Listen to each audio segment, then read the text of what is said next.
The air in Pripyat smells of lilacs. It's late April, and the trees lining Lenina Avenue are heavy with white blossoms. Children chase each other past the Ferris wheel that's being prepared for the May Day celebration. Young couples sip kvass on benches outside Cafe Pripyat. A wedding party spills out of the registry office, the bride's veil catching the warm spring breeze. 9 kilometers north, a giant hums against the horizon. The V.I. Lenin nuclear power station, the pride of Soviet engineering. In the spring of 1986, 50,000 people went about their evening routines. They had no idea that within 6 hours, an invisible fire would erupt that would burn for 10 days, poison 3 generations, and bury their entire city beneath a sarcophagus of concrete and silence. Was this the night the Soviet Union began to die? To understand the devastation that followed, we must first understand the height from which a city and an empire fell. Pripyat was not an old town. It was a promise. Founded in 1970 to house the workers of the new nuclear plant, it was built from scratch as one of the Soviet Union's 9 atomgrads, atomic cities, designed to showcase what socialism could achieve when paired with the splitting of the atom. By April 1986, nearly 50,000 people called it home, and the average age was only 26. It was a city of the young, the educated, the ambitious. The average salary was 30% higher than in Kiev. Apartments came with the job. Maternity wards were full. Walk the streets in that final spring, and your senses are flooded. The smell of fresh bread from the bakery on Druzhby Narodov Street mixes with diesel from the buses ferrying workers to the plant. The sound of a piano drifts from the Palace of Culture Energetic, where a children's choir is rehearsing. In the supermarket, and this matters in the Soviet Union of 1986, there are oranges. There is salami. There is even, occasionally, French perfume. Pripyat residents joke that they live better than Muscovites. The architecture is bold, almost utopian. 16-story apartment blocks form clean white lines against the pine forests. Mosaics of cosmonauts and Prometheus figures decorate the walls of cafes. A brand new amusement park, yellow Ferris wheel, bumper cars, swing carousel, is set to open on May 1st, just 5 days away. None of it will ever carry a single paying passenger. Socially, this was the Soviet meritocracy at its peak. Plant operators, physicists, engineers, and their families formed a tight-knit elite. 15 primary schools, 5 secondary schools, a hospital with 400 beds, an Olympic-sized swimming pool, a yacht club on the Pripyat River. The plant itself, the Chernobyl nuclear power station, generated 10% of Ukraine's electricity. 2 more reactors were under construction. By 1990, it was supposed to be the largest nuclear facility on Earth. Culturally, Pripyat embodied late Soviet confidence.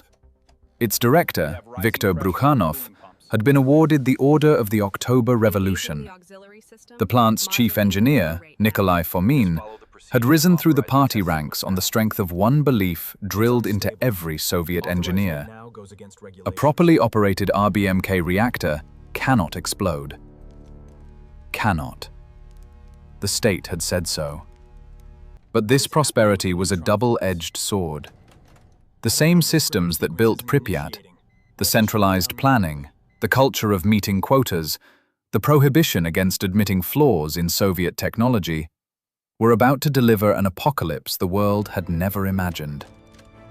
The origin of the apocalypse did not lie in some remote uranium mine or distant test range. It lay inside the reactor itself, buried in design choices made years earlier in Moscow drafting rooms, and in a routine safety test scheduled for the night shift of April 25th. The RBMK-1000 was a uniquely Soviet machine. Cheaper to build than Western pressurized water reactors, it could be refueled while running and produced plutonium suitable for weapons as a side effect. A feature, not a bug, in a Cold War economy. But it had a fatal quirk physicists called a positive void coefficient. In simple terms, when the cooling water inside the core began to boil into steam, the reactor's power didn't decrease, it increased. The hotter it got, the hotter it wanted to get. This was known. It was classified. Operators were not told. The second floor lived in the control rods themselves. Their tips were made of graphite, which, when inserted into a reactor in crisis, briefly accelerated the reaction before slowing it. The emergency shutdown button, AZ5, could, under exactly the wrong conditions, become a detonator. On April 25, 1986, engineers at Reactor 4 began a test. The goal was to see whether, during a power failure, the spinning turbines could generate enough residual electricity to keep the cooling pumps running for the 40 seconds it took backup diesel generators to start. The test had been delayed for hours at the request of the Kiev power grid. By the time it resumed, the day shift, the engineers trained for this procedure had gone home. The night shift inherited a reactor in an unstable, low-power state that the manual explicitly forbade operating in. The early warning signs were everywhere. Power had dipped dangerously low.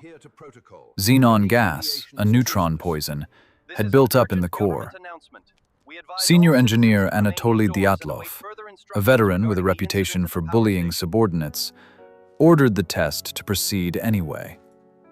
Young operator Leonid Toptanov, 25 years old, 4 months on the job, protested.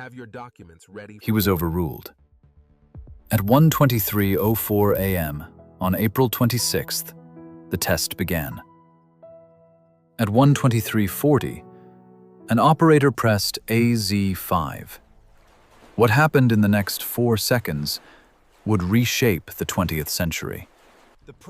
When disaster hit Pripyat, it didn't announce itself with sirens. It announced itself with a noise that the plant's deputy chief engineer would later describe as the sound of a giant slamming a vault door in the basement of the world. 1:23:44 a.m. The first explosion. A steam blast lifts the 2,000-ton upper biological shield, a slab of metal and concrete the size of a hockey rink, and tilts it sideways like a coin flipping on edge. 3 seconds later, a second explosion. Possibly a hydrogen detonation. Possibly a small nuclear excursion. It blows the roof off Reactor Building 4 and ejects burning chunks of graphite and uranium fuel into the night sky. From Pripyat, residents who happen to be awake see a column of blue-white light rising from the plant, the eerie, beautiful glow of ionized air. Some go out onto a railway bridge to watch. They will later call it the Bridge of Death. 1:28 a.m. The first firefighters arrive. Lieutenant Vladimir Pravik and his crew. They have no idea the reactor core itself is exposed and burning at over 2,000 degrees Celsius. They are dressed in canvas jackets and leather boots.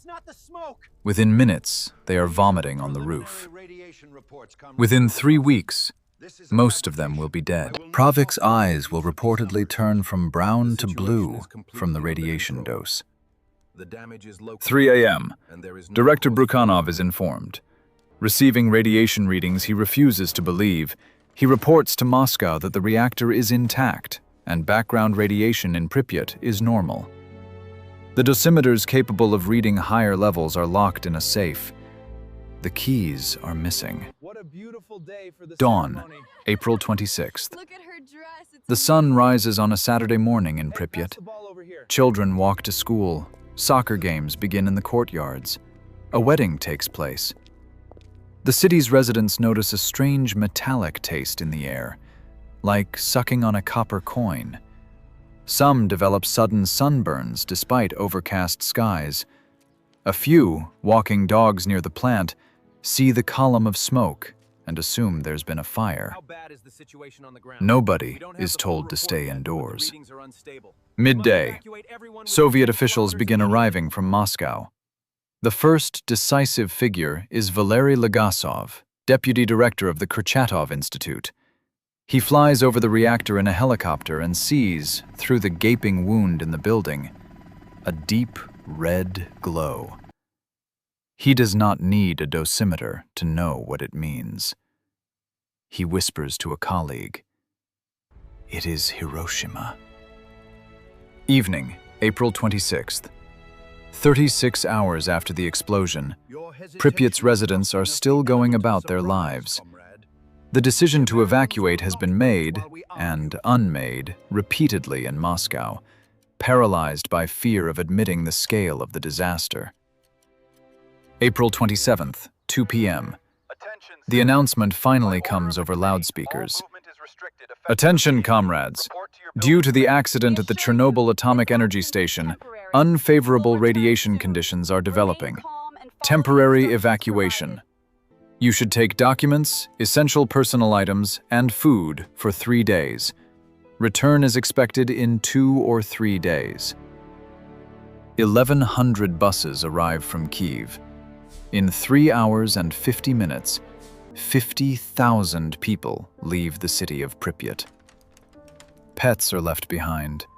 Kitchen tables remain set for dinner. Toys remain in sandboxes. Almost no one will ever come back. The desperation that followed produced extraordinary acts.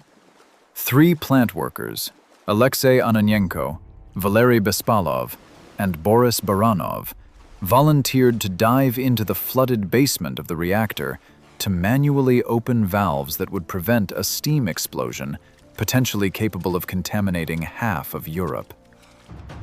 They survived, contrary to legend, but the act itself was suicidal arithmetic that they performed willingly. Coal miners from the Donbass were brought in to dig a tunnel beneath the reactor by hand, working naked in the heat to install a heat exchanger. Helicopter pilots flew sortie after sortie above the open core, dropping sand, lead, and boron, accumulating doses that would kill them within months. And as always in Soviet disasters, the search for scapegoats began before the fire was even out. The terror of Chernobyl was so great that it severed bonds the Soviet system had insisted were unbreakable, between citizen and state, between father and son, between the human body and the world that had been told was safe. In Hospital Number 6 in Moscow, the firefighters and operators arrived in waves. Radiation sickness does not kill quickly, and it does not kill cleanly.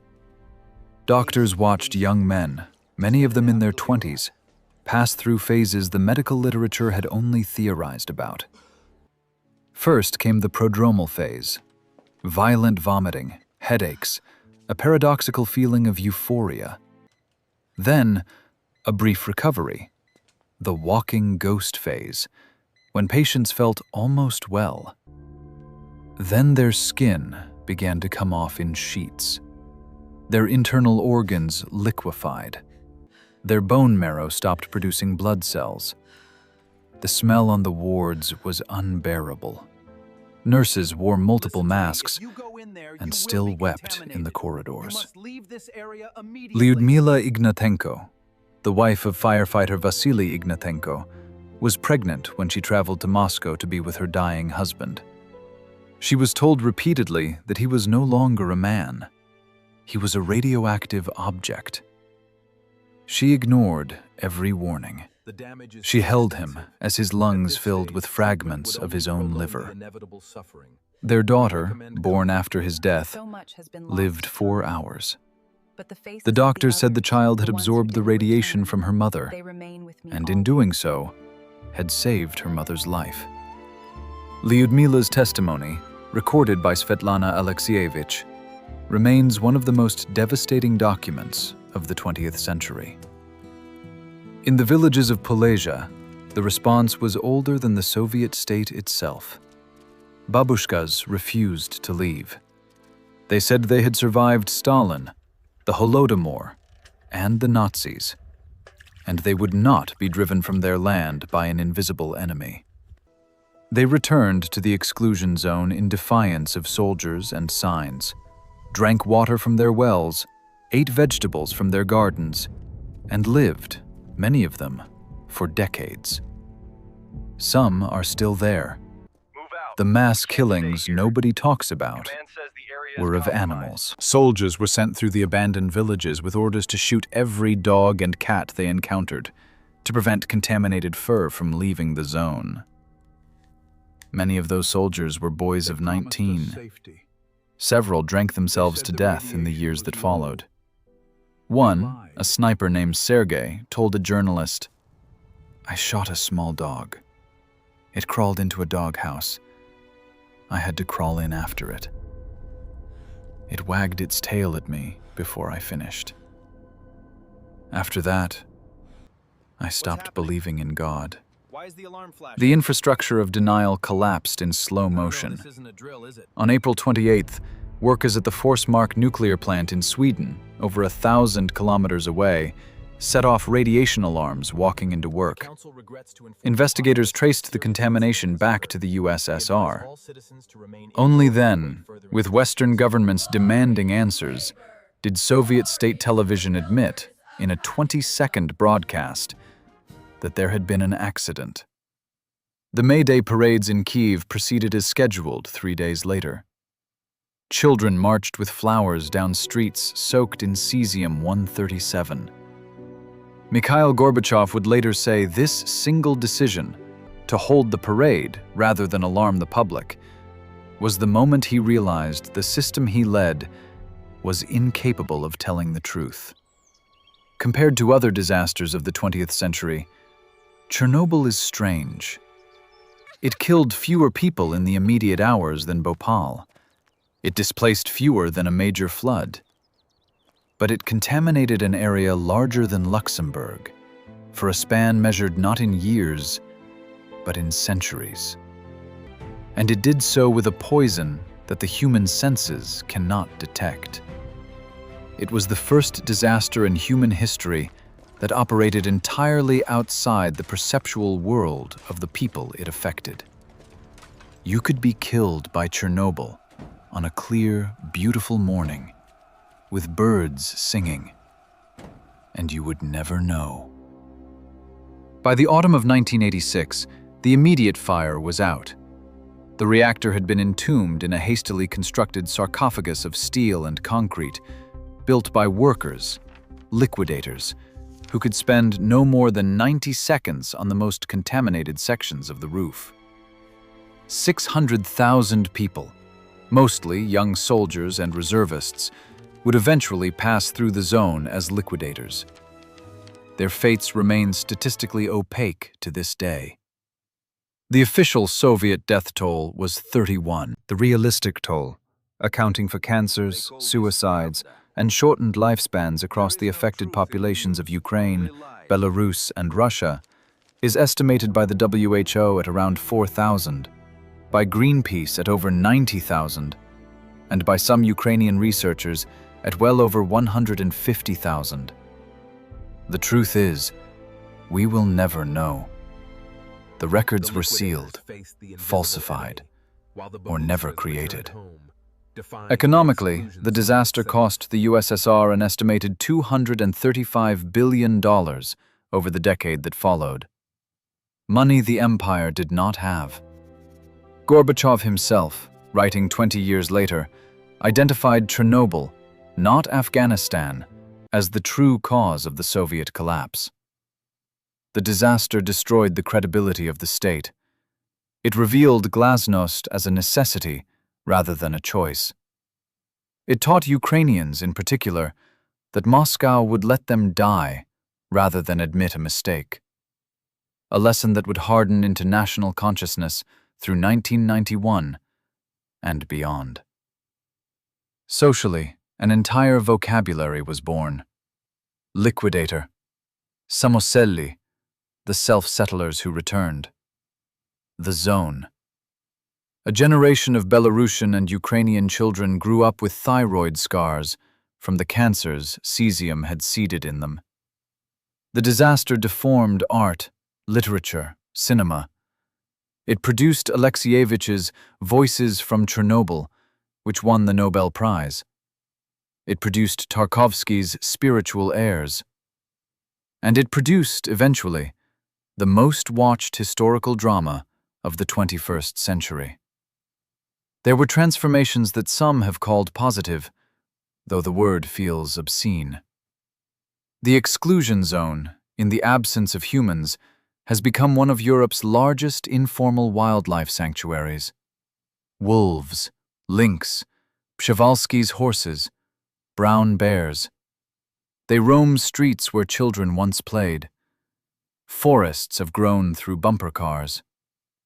The sarcophagus has been replaced by the new safe confinement, a stainless steel arch completed in 2016, designed to last 100 years. After that, the problem becomes someone else's. The lessons of Chernobyl were learned partially. Reactor design improved. International cooperation on nuclear safety became routine. But the deeper lesson, that institutions will lie to protect themselves, even when their own people are dying, has had to be relearned, again and again, in every generation that followed. For decades, Chernobyl was treated as a distant Soviet nightmare, a story about a failed empire and a flawed reactor. A cautionary tale safely sealed inside the 20th century.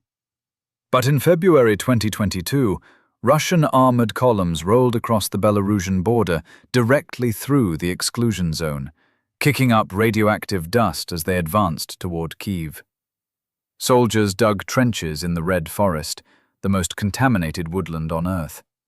Some were hospitalized within days. The plant itself was occupied. Its workers were held at gunpoint for 35 days, performing safety operations on a sleepless rotation, terrified of becoming the second Chernobyl disaster. Does that really sound like ancient history? An autocratic state willing to gamble with nuclear safety to project power, lying to its soldiers about the risks they face, treating its citizens as expendable, and waiting until foreign instruments detect contamination before admitting anything is wrong? Or does it feel uncomfortably familiar?